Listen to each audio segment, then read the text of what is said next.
माशाअल्लाह ला हौला वला कुव्वता इल्ला बिल्लाहिल अलिय्यिल अज़ीम। अऊज़ु बिल्लाहि मिनश शैतानिर रजीम। बिस्मिल्लाहिर रहमानिर रहीम। आज एक हम बहुत ही मुनफरिद वजीफ़ा लेकर आपके सामने हाज़िर हुए हैं और ये वजीफ़ा बहुत ही नायाब वजीफ़ा है और उनके लिए ख़ुसूसन जिनकी औलाद पैदा होते ही मर जाती है।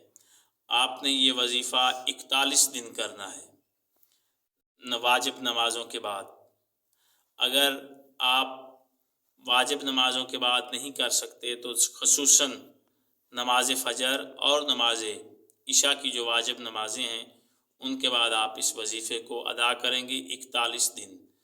पानी आपने ले लेना है, पानी पर इसको दम करना है और पी जाना है और 14 मरतबा आप पहले दुरूद पाक पढ़ेंगे, फिर आप 14 मरतबा सूरत कौसर की तिलावत करेंगे, फिर आप 14 मरतबा दुरूद पाक पढ़ेंगे और जो आपने पानी रखा होगा उस पर आप दम कर देंगे और उस पानी को आपने पी लेना है।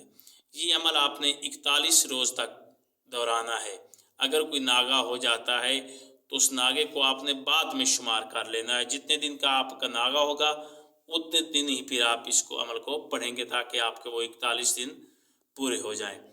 तो इस तरह से जब आप इस अमल को करेंगे तो आपके यहाँ जो भी औलाद होगी वो ज़िंदा और सलामत रहेगी। कोई आपका बच्चा जो है वो पैदा होते ही नहीं मरेगा और अल्लाह उसकी ज़िंदगी भी करेगा। और खुदावंद आलम आपका और हमारा हामी नासिर हो। तब तक खुदा हाफिज़।